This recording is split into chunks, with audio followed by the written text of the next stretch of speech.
Hello everyone, welcome to my YouTube channel GS classes में आपका स्वागत है। फ्रेंड, आज हम अपने इस वीडियो में सिख धर्म से रिलेटेड जितने भी इम्पॉर्टेंट फैक्ट व क्वेश्चन बन सकते हैं उन सब को कवर करेंगे। फर्स्टली हम सिख धर्म के 10 गुरुओं के बारे में समझ लेते हैं। तो चलिए देखते हैं। हमारे पहले गुरु, सिख धर्म के पहले गुरु कौन होते हैं? गुरु नानक। गुरु नानक सिख धर्म के पहले गुरु होते हैं। इनका टाइम पीरियड 1469 से 1539 ईस्वी तक होता है। कब तक? 1469 टू 1539 ईस्वी तक इनका टाइम पीरियड होता है।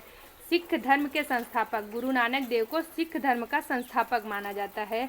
इनका जन्म कब हुआ था? तो इनका जन्म तलवंडी में हुआ था। कहाँ? तलवंडी। तलवंडी कहाँ पे स्थित है? अभी प्रेजेंट टाइम में पाकिस्तान में स्थित है। गुरु नानक का जन्म पाकिस्तान के तलवंडी नामक स्थान पर हुआ था। इनकी मृत्यु कहाँ हुई थी? तो इनकी मृत्यु करतारपुर में हुई थी। कहाँ? करतारपुर में। और गुरु नानक पहले गुरु हैं जिन्होंने लंगर या पंगत व्यवस्था स्थापित की। क्या? लंगर या पंगत व्यवस्था स्थापित की। गुरु नानक ने गुरु का लंगर नामक निःशुल्क सहभोगी भोजनालय स्थापित किए। गुरु नानक ने अनेक स्थानों पर संगत को क्या कहा जाता है? संगत यानी धर्मशाला, और पंगत यानी लंगर व्यवस्था स्थापित करते हैं। संगत और पंगत ने गुरु नानक के अनुयायियों के लिए एक संस्था का कार्य किया। संस्था मतलब वहाँ पे प्रतिदिन जो सिख धर्म के अनुयायी रहते थे वो एक दूसरे से मिलते थे। और इनकी मृत्यु कब होती है? तो 1539 ईस्वी में। 1539 ईस्वी में इनकी मृत्यु कहाँ हो जाती है? करतारपुर में। करतारपुर में 1539 ईस्वी में गुरु नानक की मृत्यु हो जाती है। फिर इसके बाद इनके उत्तराधिकारी कौन बनते हैं? तो दूसरे गुरु के रूप में किसको जाना जाता है? गुरु अंगद को। गुरु अंगद को सिख धर्म के दूसरे गुरु के रूप में जाना जाता है। इनका टाइम पीरियड कब से कब तक है? 1539 से लेकर 1552 ईस्वी तक। कब? 1539 से लेकर 1552 ईस्वी तक। इनका प्रारंभिक नाम क्या रहता है, या बचपन का नाम इनके क्या रहता है? लहना। गुरु अंगद के बचपन का नाम लहना रहता है।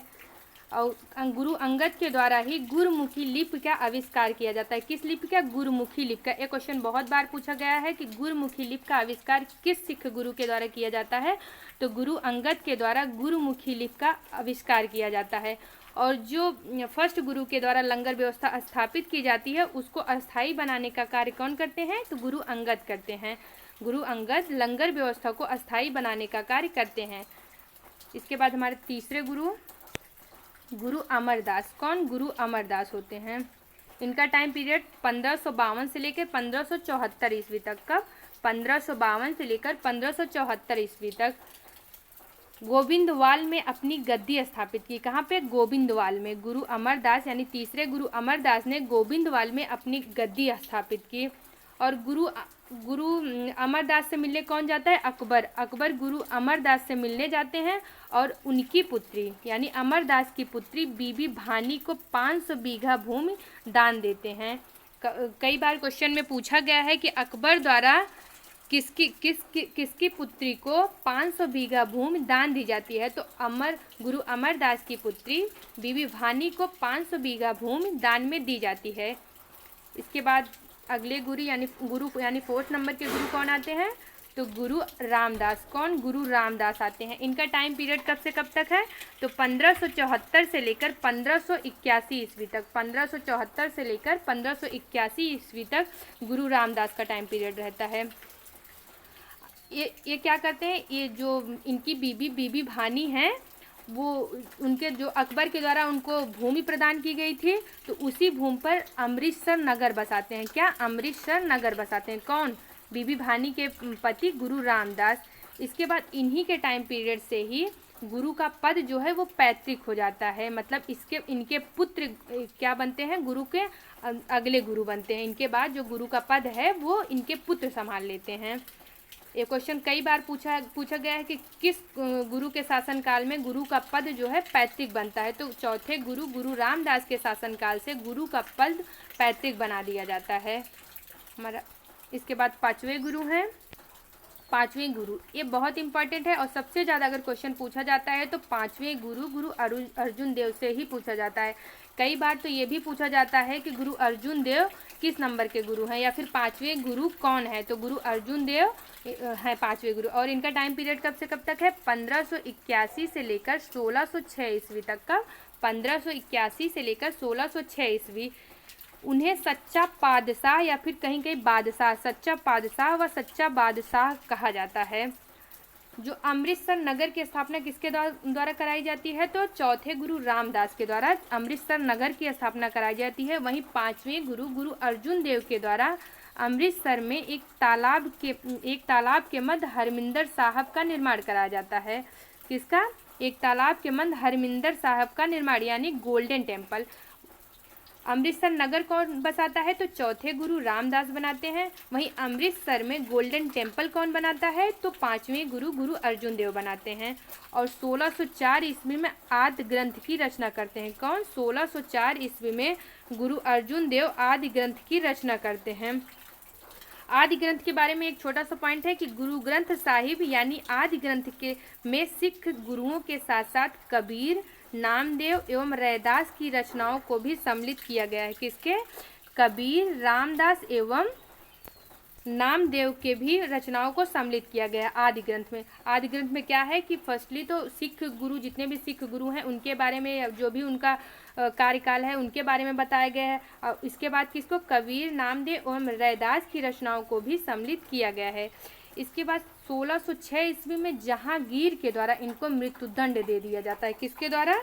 जहांगीर के द्वारा इनको मृत्युदंड दे दिया जाता है। क्यों दिया जाता है? क्योंकि ये राजकुमार खुसरो की सहायता करने के कारण, ये क्या करते हैं? राजकुमार खुसरो की सहायता कर देते हैं। इसी कारण जहांगीर इससे क्रोधित हो जाता है और इसको मृत्युदंड यानी इसको मरवा देता है। फिर इसके बाद सिखों के अगले गुरु कौन आते हैं? यानी छठे गुरु गुरु हरिगोविंद। सिखों के अगले गुरु गुरु हरिगोविंद आते हैं, छठे गुरु। इनका टाइम पीरियड 1606 से 1645 ईस्वी। कब तक? 1606 ईस्वी से लेकर 1645 ईस्वी तक। इन्होंने ही सिखों में सैन्य शिक्षा प्रारंभ की। सिखों में सैन्य शिक्षा प्रारंभ करने का श्रेय किसको दिया जाता है? तो छठे गुरु गुरु हरिगोविंद को दिया जाता है। क्यों? ऐसा क्या हुआ कि इनको सैन्य शिक्षा प्रारंभ करना पड़ा? तो जो पांचवें गुरु गुरु अर्जुन देव थे उनकी हत्या करवा दी जाती है। किसके द्वारा? तो जहांगीर के द्वारा। जहांगीर के द्वारा अर्जुन देव की हत्या करवा दी जाती है। यही रीजन है कि सिख धर्म सैन्य शिक्षा को प्रारंभ करते हैं, यानी अपने प्रोटेक्शन के लिए सैन्य एजुकेशन स्टार्ट करते हैं। इसके बाद अमृतसर नगर की किलेबंदी कर देते हैं। क्यों किलेबंदी करते हैं? क्योंकि अब इनका मुगलों से रिलेशन क्या खराब हो जाता है, तो इनको कहीं ना कहीं डर बन जाता है। तो जो अमृतसर नगर बसाता है कौन? रामदास। और अमृतसर नगर में अर्जुन देव गोल्डन टेम्पल का निर्माण करवाते हैं। वहीं पे अमृतसर नगर की किलेबंदी कौन करता है? तो किलेबंदी गुरु हरिगोविंद करते हैं। इसके बाद अकाल तख्त का निर्माण किसने करवाया था? तो छठवें गुरु गुरु हरिगोविंद अकाल तख्त का निर्माण करवाते हैं। ये भी क्वेश्चन बहुत बार रिपीटेड है कि अकाल तख्त का निर्माण किस सिख गुरु के द्वारा किया जाता है? तो छठे सिख गुरु गुरु हरगोविंद के द्वारा अकाल तख्त का निर्माण कराया जाता है। इसके बाद सातवें गुरु के रूप में कौन आते हैं? तो सातवें गुरु गुरु हर राय। कौन? गुरु हर राय। सातवें गुरु गुरु हर राय, इनका टाइम पीरियड 1645 से लेकर 1661 ईस्वी तक। कहाँ से कहाँ तक? 1645 ईस्वी से लेकर 1661 ईस्वी तक। दारा सिकोह को आशीर्वाद दिया। कौन? क्या करते हैं? दारा सिकोह को आशीर्वाद देते हैं। और इसके बाद राम राय की जगह हरकिशन को उत्तराधिकारी बनाते हैं। किसको? हरकिशन। उस टाइम हरकिशन की मात्र 6 वर्ष के थे। हरकिशन को अपना उत्तराधिकारी बनाते हैं। इसके बाद अगले गुरु आठवें गुरु कौन आते हैं? गुरु हरकिशन। आठवें गुरु गुरु हरकिशन आते हैं। इनका टाइम पीरियड कब से कब तक है? तो 1661 से लेकर 1664 ईस्वी तक। कब तक? 1661 से लेकर 1664 ईस्वी में। कभी कभी पूछा जाता है कि किस गुरु की मृत्यु चेचक से हुई थी, तो यही है आठवें गुरु गुरु हरकिशन की मृत्यु किससे हो जाती है? चेचक से हो जाती है। इन्हें जाकर गुरुपद के बारे में औरंगजेब को समझाना पड़ा था। एक तो इनके बारे में इम्पॉर्टेंट फैक्ट ये है कि इनकी मृत्यु किससे होती है? चेचक से होती है। चेचक से, और दूसरा क्या है कि ये औरंगजेब के पास जाते हैं और गुरु पद के बारे में औरंगजेब को समझाते हैं कि गुरु का पद कैसा है, कितना मतलब सम्मानित है। इसके बाद अगले गुरु के रूप में कौन आते हैं? गुरु तेग बहादुर, जो बहुत ही इम्पॉर्टेंट है। कौन? गुरु तेग बहादुर। क्यों इम्पॉर्टेंट है? क्योंकि इनकी हत्या करवा दी जाती है मुगल बादशाह के द्वारा, इसलिए गुरु तेग बहादुर सिंह इस सिख गुरुओं में इम्पॉर्टेंट गुरु के तौर पर माने जाते हैं। तो गुरु तेग बहादुर, इनका टाइम पीरियड 1664 से लेकर 1675 ईस्वी तक था। कब से कब तक? 1664 से लेकर 1600। ये क्या करते हैं कि गुरु हरगोबिंद के पुत्र थे। किसके? गुरु हरगोबिंद के पुत्र थे। इन्हें पद के लिए उत्तराधिकार का युद्ध लड़ना पड़ा था। किसका युद्ध? अगर पूछा जाता है कि पद के लिए उत्तराधिकार का युद्ध किस सिख गुरु के द्वारा लड़ना पड़ा था, तो वो 9वें गुरु तेग बहादुर सिंह को उत्तराधिकार का युद्ध लड़ना पड़ा था। इसके बाद अगला फैक्ट क्या है कि दिल्ली में औरंगजेब ने इसकी हत्या करवा दी थी। कहाँ पर? दिल्ली में। और किस? औरंगजेब ने, मुगल बादशाह औरंगजेब ने 9वें गुरु गुरु तेग बहादुर सिंह की हत्या करवा दी थी। क्यों करवाई थी? कि इस्लाम स्वीकार नहीं करने के कारण औरंगजेब ने इन्हें वर्तमान शीशगंज, जो कहाँ पे स्थित है? दिल्ली में, गुरुद्वारा के निकट इनकी हत्या करवा दी थी। फिर इसके बाद 10वें व अंतिम गुरु के बारे में थोड़ा सा जान लेते हैं। 10वें व अंतिम गुरु कौन होते हैं? गुरु गोबिंद सिंह। कौन? गुरु गोबिंद सिंह। इनका टाइम पीरियड 1675 से लेकर 1708 ईस्वी तक। 1707 ईस्वी में औरंगजेब की मृत्यु हो जाती है, वहीं अगले ही वर्ष 1708 ईस्वी में गुरु गोबिंद सिंह की हत्या कर दी जाती है। इनके बारे में जो इम्पोर्टेंट फैक्ट है वो क्या है? इनका जन्म 1616 ईस्वी में पटना यानी बिहार में हुआ था। कहाँ पे? पटना में हुआ था। इन्होंने आनंदपुर नगर की स्थापना की। क्या? आनंदपुर नगर की स्थापना की। अगर पूछे आनंदपुर नगर की स्थापना किस सिख गुरु के द्वारा की जाती है, तो अंतिम और 10वें गुरु गुरु गोबिंद सिंह के द्वारा आनंदपुर नगर की स्थापना की जाती है। इसके बाद 1699 ईस्वी में, फ्रेंड इसको सही कर लीजिएगा, इनका जन्म जो है 1666 है। कब है? 1666 ईस्वी में पटना में हुआ था। कहाँ? बिहार के पटना में हुआ था। और इन्होंने आनंदपुर नगर की स्थापना की थी। और 1699 में खालसा पंथ, जो बहुत इंपॉर्टेंट क्वेश्चन है, खालसा पंथ की स्थापना किस किस गुरु के द्वारा की जाती है? तो 10वें गुरु गुरु गोबिंद सिंह के द्वारा खालसा पंथ की स्थापना की जाती है। कब? 1699 ईस्वी में। और इन्हीं ने सिंह एवं कौर की परंपरा प्रारंभ की। क्या? सिंह एवं कौर की परंपरा प्रारंभ की कि जो मेल होते हैं वो अपने नाम के अंत में सिंह लगाएंगे और फीमेल अपने नाम के अंत में कौर लगाएंगी। और 5 का कार क्या है? केस, कड़ा, कक्षा, केस, कड़ा, कक्षा, कंघा, कृपाल धारण करने की परंपरा 10वें गुरु गुरु गोबिंद सिंह के द्वारा ही स्टार्ट किया जाता है। और आदि ग्रंथ का पुनः संकलन करवाया। क्या? आदि ग्रंथ का पुनः संकलन करवाया। अगर क्वेश्चन पूछे कि आदि ग्रंथ का संकलन किसके द्वारा कराया जाता है, तो 5वें गुरु गुरु अर्जुन देव के द्वारा आदि ग्रंथ का संकलन करवाया जाता है। अगर क्वेश्चन ऐसे पूछे कि आदि ग्रंथ का पुनः संकलन किसके द्वारा करवाया जाता है, तो आदि ग्रंथ का पुनः संकलन 10वें गुरु गुरु गोबिंद सिंह के द्वारा करवाया जाता है। इसके बाद नांदेड़, कहीं कहीं नांदेड़ भी लिखा है। नांदेड़ जो गोदावरी तट पर है, 1708 ईस्वी में एक पठान द्वारा गुरु गोबिंद सिंह की हत्या कर दी जाती है। उस पठान का नाम क्या था? तो गुल खां। गुल खां द्वारा 1708 ईस्वी में नांदेड़ नामक स्थान पर गुरु गोबिंद सिंह की हत्या कर दी जाती है। गुरु गोबिंद सिंह का निवास स्थान कहाँ पर था? तो आनंदपुर साहिब था। वो उनका निवास स्थान आनंदपुर साहिब था। वहीं पे उनकी कार्यस्थली कहाँ पर थी? पाओता में। कहाँ पे? पाओता में। पाओता में उनकी कार्यस्थली थी। कहाँ पे? पाओता में। इनके 2 पुत्र रहते हैं। कौन? फतेह सिंह एवं जोरावर सिंह। कौन? फतेह सिंह एवं जोरावर सिंह। कहा जाता है कि सरहिंद के मुगल फौजदार वजीर खान ने इनके दोनों पुत्रों को दीवार में चुनवा दिया था। इनके दोनों पुत्र यानी फतेह सिंह एवं जोरावर सिंह को वजीर खान ने दीवार में चुनवा दिया था। और 1699 ईस्वी में, कब? 1699 ईस्वी में वैशाली के दिन गुरु गोविंद सिंह ने खालसा पंथ की स्थापना की। एक जो टाइम है ये इम्पॉर्टेंट है, पूछा गया है कि खालसा पंथ की स्थापना गुरु गोविंद सिंह के द्वारा किस वर्ष हुई थी, तो 1699 ईस्वी में। और इनमें से एक और इम्पॉर्टेंट फैक्ट है कि पाहुल प्रणाली की शुरुआत किसने की थी, तो यही 10वें गुरु गुरु गोविंद सिंह ने ही पाहुल प्रणाली की शुरुआत की थी। इसके बाद ये गुरु गोविंद सिंह ने सिखों के धार्मिक ग्रंथ यानी आदि ग्रंथ जो है उनका वर्तमान स्वरूप दिया, आदि ग्रंथ का वर्तमान स्वरूप दिया और कहा कि अब गुरुवाणी सिख धर्म संप्रदाय के गुरु का कार्य करेगी, यानी ये जो आदि ग्रंथ है अब से यही सिख गुरुओं का कार्य करेगी। इसके बाद जब सिख धर्म के 10वें गुरु गुरु गोविंद सिंह की मृत्यु हो जाती है तो उसके बाद एक और बंदा बहादुर का नाम सुना होगा। बंदा बहादुर का काम स्टार्ट होता है। इनका जन्म कब हुआ था, 1670 ईस्वी में पूंछ जिले में। कब, 1670 ईस्वी में पूंछ जिले के रजौली गांव में हुआ था। इनके बचपन का नाम पूछा जाता है कि बंदा बहादुर के बचपन का नाम क्या था, तो बंदा बहादुर के बचपन का नाम क्या था, लक्ष्मण देव। क्या, लक्ष्मण देव।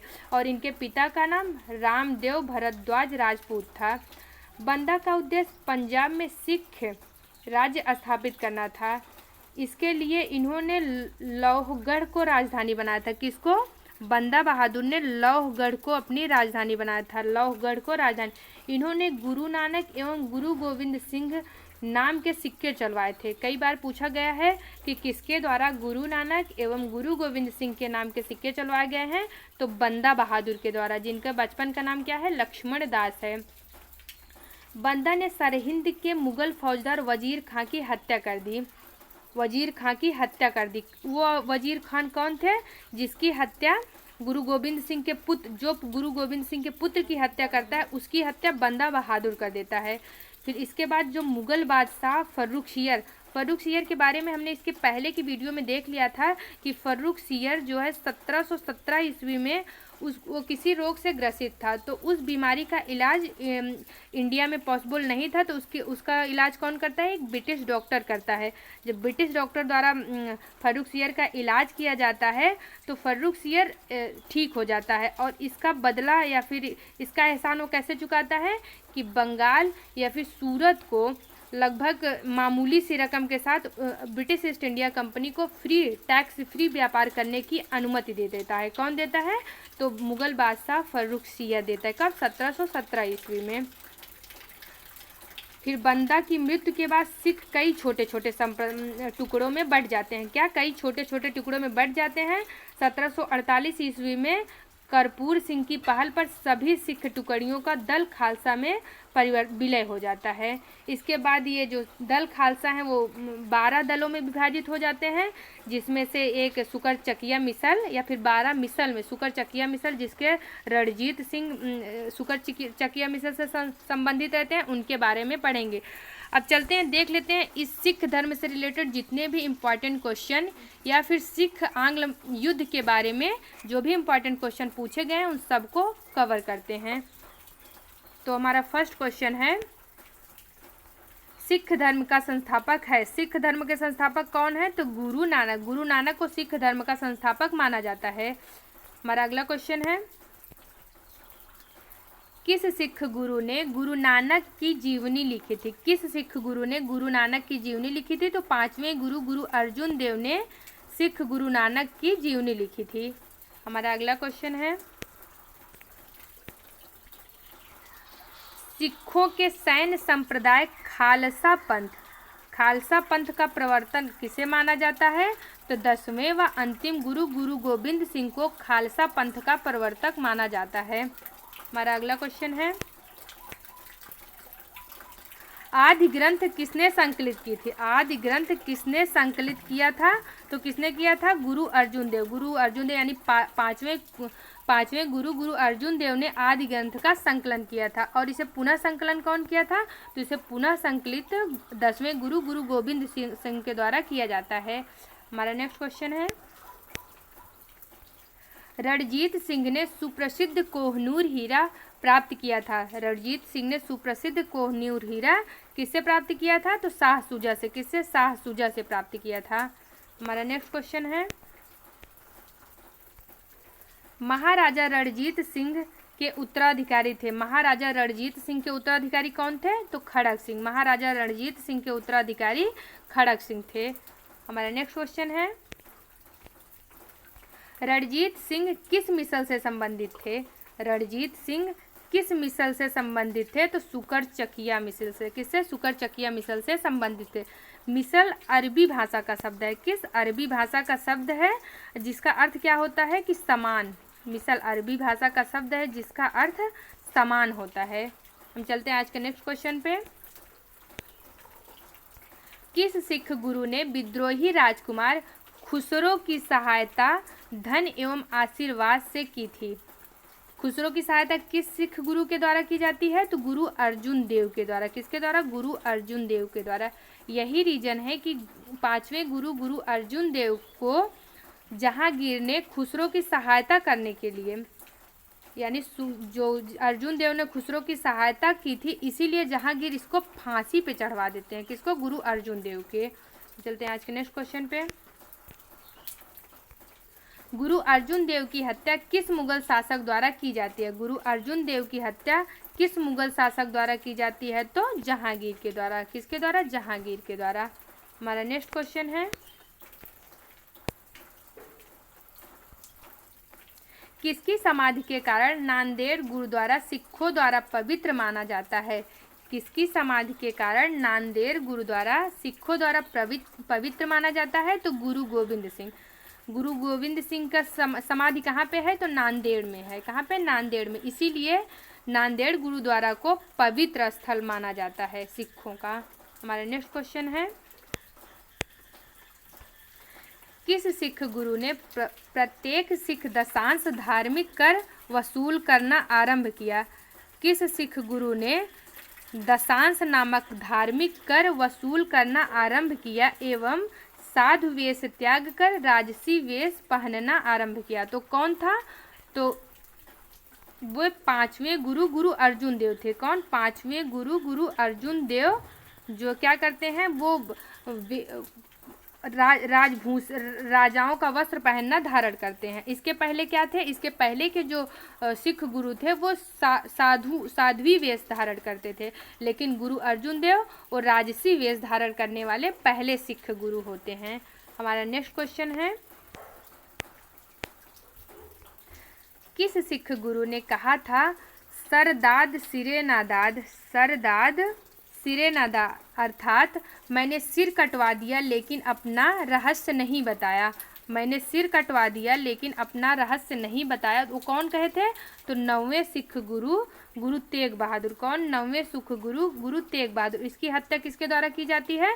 तो औरंगजेब के द्वारा इसकी हत्या करवा दी जाती है। क्यों? क्योंकि इन्होंने सिख धर्म को छोड़कर इस्लाम धर्म स्वीकार नहीं किए थे। इसी के चलते औरंगजेब ने 9वें गुरु गुरु तेग बहादुर की हत्या करवा देते हैं। हमारा नेक्स्ट क्वेश्चन है, किसने मुखलिसपुर में लोहागढ़ नामक मजबूत किला बनवाया था? किसने मुखलिसपुर में लोहागढ़ नामक मजबूत किला बनवाया था? तो कौन था? वो बंदा बहादुर था। कौन? बंदा बहादुर। इसके बचपन का नाम क्या था? तो लक्ष्मण दास। कहीं कहीं लक्ष्मण देव भी मिलते हैं। बंदा बहादुर के बचपन का नाम लक्ष्मण देव या लक्ष्मण दास था। इन्होंने क्या किया था? लोहागढ़ नामक किले का निर्माण करवाया था। हमारा नेक्स्ट क्वेश्चन है, किस मुगल बादशाह के आदेश पर बंदा बहादुर की हत्या कर दी गई? किस मुगल बादशाह के आदेश पर बंदा बहादुर की हत्या कर दी गई? तो कौन थे? मुगल बादशाह फर्रुखशियर थे। मुगल बादशाह फर्रुखशियर। इनके बारे में हमने देख लिया था कि फर्रुखशियर का एक्शन कैसा था ब्रिटिश ईस्ट इंडिया कंपनी के प्रति। हमारा अगला क्वेश्चन है, सैनिक संगठन खालसा दल की स्थापना किसने की? सैनिक संगठन खालसा दल की स्थापना किसने की? तो कपूर सिंह ने। कौन? कपूर सिंह ने खालसा दल की स्थापना की। हमारा नेक्स्ट क्वेश्चन है, सिख धर्म के अंतिम धर्मगुरु कौन थे? सिख धर्म के अंतिम धर्मगुरु कौन थे? तो सिख धर्म के अंतिम धर्मगुरु गुरु गोविंद सिंह। इसको 10वें या अंतिम धर्मगुरु माना जाता है। यहीं से गुरु का पद समाप्त हो जाता है और गुरु के स्थान पर आदि ग्रंथ को गुरु मान लिया जाता है, सिखों का गुरु आदि ग्रंथ को मान लिया जाता है। चलते हैं आज के नेक्स्ट क्वेश्चन पे। रणजीत सिंह ने किस स्थान पर अधिकार करने के बाद महाराजा की उपाधि धारण की? रणजीत सिंह ने किस स्थान पर अधिकार करने के बाद महाराजा की उपाधि धारण की? तो कहाँ पर? लाहौर में। लाहौर में अधिकार कर लेते हैं, तो इसके बाद रणजीत सिंह महाराजा की उपाधि धारण करते हैं। हमारा नेक्स्ट क्वेश्चन है, रणजीत सिंह को किस विजय अभियान के फलस्वरूप जमजमा नामक तोप की प्राप्ति हुई? जमजमा नामक तोप की प्राप्ति किस युद्ध के फलस्वरूप हुई थी? तो अमृतसर विजय अभियान के फलस्वरूप। अमृतसर विजय अभियान के फलस्वरूप रणजीत सिंह को जमजमा नामक तोप की प्राप्ति हुई थी। हमारा नेक्स्ट क्वेश्चन है, रणजीत सिंह ने किस मिसल से लाहौर एवं अमृतसर छीने? रणजीत सिंह ने किस मिसल से? तो रणजीत सिंह स्वयं सुकर चकिया मिसल से संबंधित थे और वो भंगी मिसल से लाहौर एवं अमृतसर नगर छीनते हैं। हमारा नेक्स्ट क्वेश्चन है, रणजीत सिंह एवं अंग्रेजों के बीच, रणजीत सिंह एवं अंग्रेजों के बीच हुए अमृतसर की संधि कब होती है? 1809 में। अमृतसर की संधि में किस नदी को दोनों राज्य क्षेत्रों के बीच की सीमा निर्धारित की गई? यानी जो रणजीत सिंह एवं अंग्रेजों के बीच अमृतसर की संधि हुई थी, कब हुई थी? 1809 ईस्वी में। तो दोनों राज्यों के बीच किस नदी को सीमा निर्धारण माना गया था? तो सही आंसर इसका है सतलज नदी। किसको? सतलज नदी को दोनों राज्यों के बीच सीमा निर्धारित की गई थी। मतलब सतलज नदी के इस साइड क्या था? यहाँ पे रणजीत सिंह का शासन रहेगा और इसके साउथ साइड यहाँ पर ब्रिटिश ईस्ट इंडिया कंपनी का शासन रहेगा। हमारा नेक्स्ट क्वेश्चन है, पंजाब में सिख राज्य के संस्थापक थे। अगर सिख धर्म के संस्थापक माने तो गुरु नानक देव थे। अगर पंजाब में सिख राज्य के संस्थापक कौन थे? तो कौन थे? तो रणजीत सिंह। कौन? रणजीत सिंह पंजाब में सिख राज्य के संस्थापक माने जाते हैं। हमारा अगला क्वेश्चन है, प्रथम आंग्ल सिख युद्ध एवं द्वितीय आंग्ल सिख युद्ध के समय पंजाब राज्य का शासक था। तो उस टाइम पंजाब राज्य का शासन क्या था? कौन था? दिलीप सिंह। कौन? दिलीप सिंह। प्रथम आंग्ल सिख युद्ध एवं द्वितीय आंग्ल सिख युद्ध के समय पंजाब का राजा कौन था? दिलीप सिंह था। हम चलते हैं आज के नेक्स्ट क्वेश्चन पे। भारत के किस गवर्नर जनरल के समय में सिंध का विलय अंग्रेजी राज में किया गया? भारत के किस गवर्नर जनरल के समय में सिंध का विलय अंग्रेजी राज में किया गया? तो सिंध का विलय किसे? लॉर्ड एलन बरो। लॉर्ड एलन बरो के शासनकाल में 1843 ईस्वी में सिंध का विलय अंग्रेजी राज्य में किया गया। हमारा नेक्स्ट क्वेश्चन है, प्रथम सिख युद्ध का समय था। प्रथम सिख युद्ध का टाइम पीरियड कब से कब तक था? तो 1845 से लेकर 1846 ईस्वी तक। कब से कब? 1845 से लेकर 1846 ईस्वी तक प्रथम सिख युद्ध का टाइम पीरियड था। हमारा नेक्स्ट क्वेश्चन है, द्वितीय सिख युद्ध कब लड़ा जाता है? तो सिख एवं ब्रिटिश ईस्ट इंडिया कंपनी के बीच जो दो युद्ध लड़े जाते हैं, पहला युद्ध कब लड़ा जाता है? 1845 से 1846 ईस्वी तक। कब? 1845 से 1846 ईस्वी तक। वहीं दूसरा आंग्ल सिख युद्ध 1848 से 1849 ईस्वी तक। इसको सही कर लीजिएगा, 1848 से 1849 ईस्वी तक। 1848 से 1849 ईस्वी तक द्वितीय सिख युद्ध लड़ा जाता है। हम चलते हैं आज के नेक्स्ट क्वेश्चन पे। सिख विजय का श्रेय किसे दिया जाता है? सिंध विजय का श्रेय किसे दिया जाता है? तो सिंध विजय का श्रेय सर चार्ल्स नेपियर को। किसे? सर चार्ल्स नेपियर को दिया जाता है। जहाँ सिंध को विलय करने का श्रेय किसे दिया जाता है? एलन बरो को। 1843 ईस्वी में 1843 ईस्वी में सर एलन बरो द्वारा सिंध का विलय किया जाता है। वहीं सिंध विजय का श्रेय सर चार्ल्स नेपियर को दिया जाता है। हमारा अगला क्वेश्चन है, पंजाब के राजा रणजीत सिंह की राजधानी कहाँ थी? तो रणजीत सिंह की राजधानी कहाँ पे थी? तो लाहौर में। उनकी 2 राजधानी रहती है, एक लाहौर में रहती है और एक अमृतसर में रहती है। कहाँ? एक लाहौर में और एक अमृतसर में रहती है। लाहौर में क्या? लाहौर में राजनीतिक राजधानी स्थापित करते हैं, वहीं अमृतसर में एक धार्मिक राजधानी स्थापित करते हैं। कौन? राजा रणजीत सिंह। हमारा अगला क्वेश्चन है, किस सिख गुरु की मृत्यु चेचक के द्वारा हुई थी? तो किस सिख गुरु की मृत्यु जो है चेचक के द्वारा हुई थी? तो गुरु हरकिशन 8वें गुरु थे जिसकी मृत्यु चेचक के द्वारा हुई थी।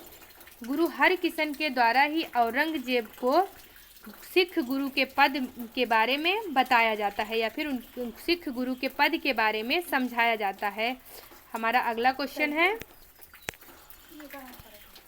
किस सिख गुरु के द्वारा पाहुल प्रणाली की शुरुआत की जाती है? तो किस सिख गुरु के द्वारा पाहुल प्रणाली की शुरुआत की जाती है? तो गुरु गोबिंद सिंह के द्वारा। किसके द्वारा? गुरु गोबिंद सिंह के द्वारा पाहुल प्रणाली की शुरुआत की जाती है। हमारा अगला क्वेश्चन है, महाराजा रणजीत सिंह का विदेश एवं वित्त मंत्री कौन था? महाराजा रणजीत सिंह का विदेश मंत्री एवं वित्त मंत्री कौन था? तो विदेश मंत्री फकीर अजीजुद्दीन थे एवं वित्त मंत्री दीनानाथ थे। कौन? विदेश मंत्री कौन थे? फकीर अजीजुद्दीन, वहीं वित्त मंत्री दीनानाथ थे। हमारा नेक्स्ट क्वेश्चन है, लाहौर की संधि कब हुई? लाहौर की संधि 9 मार्च 1846 ईस्वी में। प्रथम आंग्ल सिख युद्ध का टाइम पीरियड कब से कब तक है? तो 1845 से और 1846 तक। 1845 से 1846 तक प्रथम आंग्ल सिख युद्ध का टाइम पीरियड रहता है। वहीं इसके बाद लाहौर की संधि होती है। कब? 9 मार्च 1846 ईस्वी में। हमारा नेक्स्ट क्वेश्चन है, भैरववाल की संधि संबंधित है। तो भैरववाल की संधि कब हुई थी? तो 22 दिसंबर 1846 ईस्वी को 22 दिसंबर 1846 ईस्वी को भैरववाल की संधि हुई थी। यह किससे संबंधित है? इस संधि के तहत राजा दिलीप सिंह के संरक्षण हेतु अंग्रेजी सेना का प्रवास पंजाब में मान लिया गया था। किस संधि के द्वारा? तो भैरववाल की संधि के द्वारा राजा दिलीप सिंह के संरक्षण हेतु अंग्रेजी सेना का प्रवास पंजाब में मान लिया गया। हमारा नेक्स्ट क्वेश्चन है, लवन विवाह पद्धति किस सिख गुरु की देन है? लवन विवाह पद्धति किस सिख गुरु की देन है? तो किसके? गुरु अमरदास। तीसरे गुरु अमरदास की देन है। लवन विवाह पद्धति तीसरे गुरु अमरदास की देन है। हमारा अगला क्वेश्चन है, बंदा बहादुर के बचपन का नाम क्या था? बंदा बहादुर के बचपन का नाम क्या था? तो लक्ष्मण दास। कहीं कहीं पे लक्ष्मण देव भी मिलता है। बंदा बहादुर के बचपन का नाम लक्ष्मण दास था और इनकी हत्या 1716 ईस्वी में। इनकी हत्या 1716 ईस्वी में किसके द्वारा किया जाता है? तो मुगल बादशाह फर्रुखसियर के द्वारा। किसके द्वारा? मुगल बादशाह फर्रुखसियर के द्वारा लक्ष्मण दास की हत्या यानी बंदा बहादुर की हत्या करवा दी जाती है। हमारा नेक्स्ट और आई थिंक अंतिम क्वेश्चन है, अमृतसर की संधि किसके बीच हुई थी? अमृतसर की संधि किसके बीच हुई थी? तो महाराजा रणजीत सिंह एवं चार्ल्स मेटकॉफ के बीच। अमृतसर की संधि महाराजा रणजीत सिंह एवं चार्ल्स मेटकॉफ के बीच हुई थी। फ्रेंड, अगर आपको हमारा वीडियो अच्छा लगा हो तो प्लीज़ लाइक करें। अगर आप हमारे वीडियो में नए हैं तो प्लीज़ इस चैनल को सब्सक्राइब करें। Thank you for watching my video. जय हिंद।